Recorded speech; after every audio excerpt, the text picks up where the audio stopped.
Hello and welcome to the 10-minute tea break on the pickup. Please remember to subscribe to our channel, like the video if you enjoy this, leave a review on Spotify if you're listening on there as well. And in this episode we're going to talk about I guess like the role of cinemas and blockbuster films in modern day really. Are they necessary anymore? What's the point in them, etc. Have you got your timer? Yeah, that's a good point.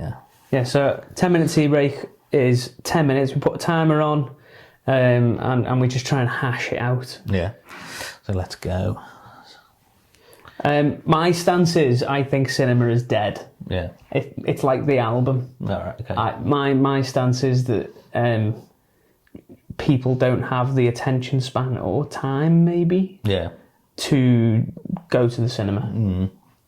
Yeah, I mean, I would agree in terms of like, and especially after the pandemic as well, a lot more things were going straight to streaming platforms, and also the quality and standard of film on streaming platforms have got so high now that there's almost not really a difference between films that go to cinema and films that go straight to Netflix, Netflix original or Amazon Prime original films.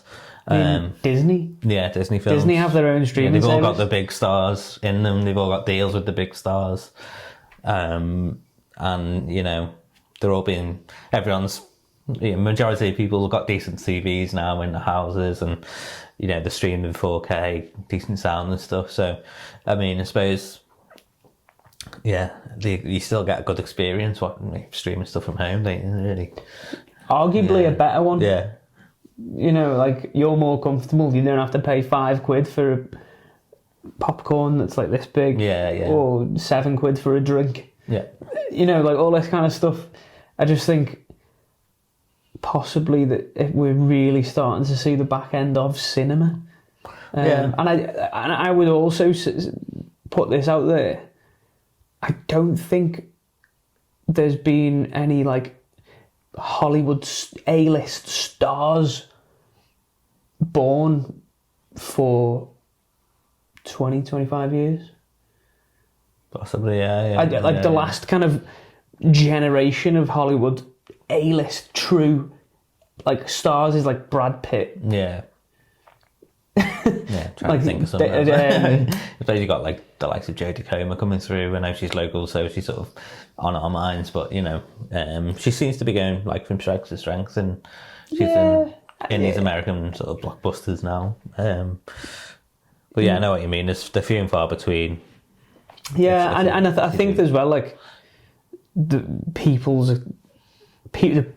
media that people are consuming is 30 seconds videos on TikTok. Yeah, definitely. TikTok has more viewing time than YouTube now. Yeah.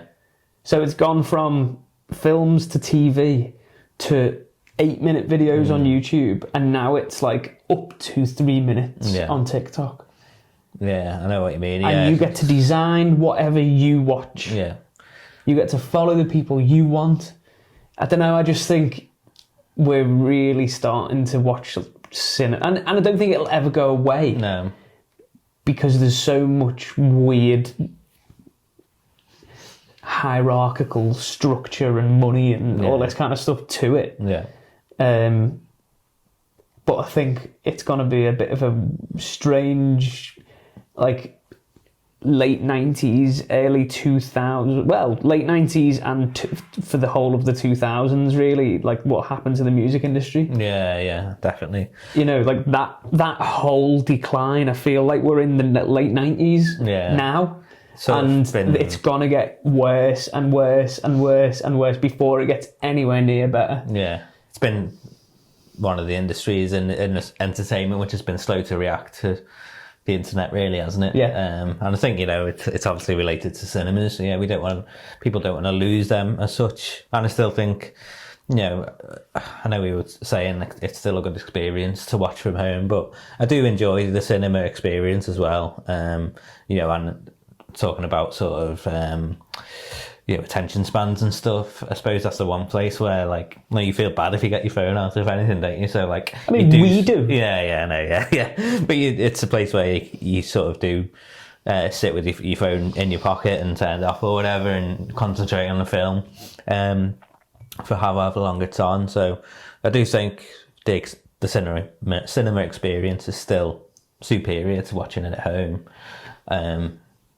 But as I was saying, they've been slow to react to streaming platforms, and only in the past couple of years really they've started. I guess the pandemic really, just sped it up. Films being able to, you can buy them on streaming platforms at the same time they're released in cinemas. And as I say, like, maybe it's because I'm just getting a bit older, and I feel kind of the same way about like football players. I think when you get to like a certain age, you just go, why are these people better than me? Yeah. Sorry, what?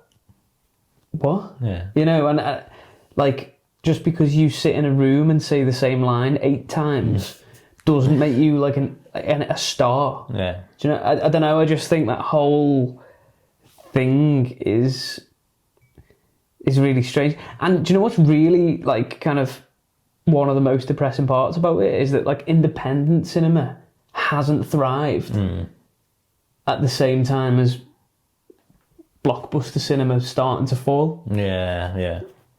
It's you would think that more independent cinema and films would be made and more like easily accessible and stuff, when it just doesn't seem like that. They just seem to be making more and more Marvel films. Yeah, it's just, it's all about investors, isn't it? And I suppose they're all still putting their money on the tried and tested methods because they don't want to lose out. I can't wait for there to just be no Marvel films anymore. Yeah. I can't tell you how excited I am for that moment in time when they just go, we can't do another one. Yeah. I'm going to be buzzing. Yeah. I mean, don't get me wrong, they'll say that and then still bring out a new Spider-Man film or something. Yeah. Like, we all need to be told that story again. Yeah.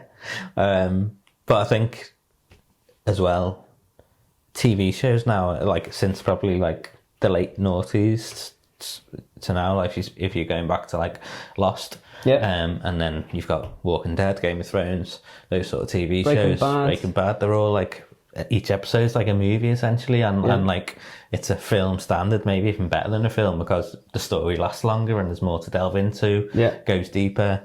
They've got such on the same level cinematography and everything included that, arguably that it's better to watch these TV shows than films now, and more money's being pumped into these TV shows.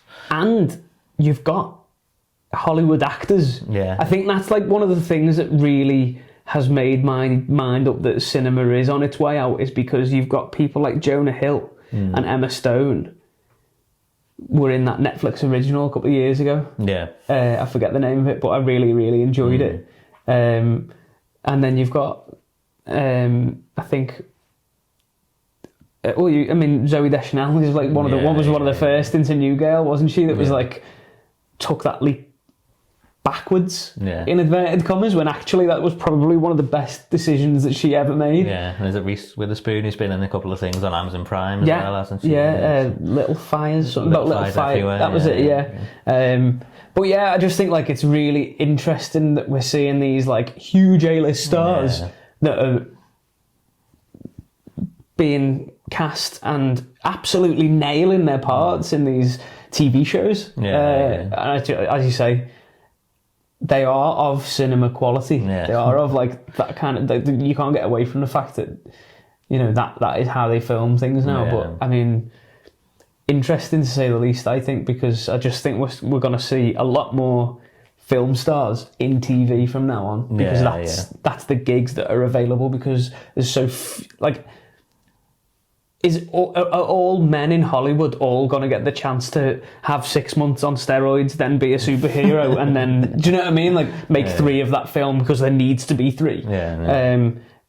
Like, what's that about? So and like good films are so few and far between now as well, that like, especially for us, like it needs to be something either we're interested in, or maybe there's an actor we really like in them to actually watch films these days, really. Isn't Trailers there? are awful. Yeah. There's not much out there which I'm interested in.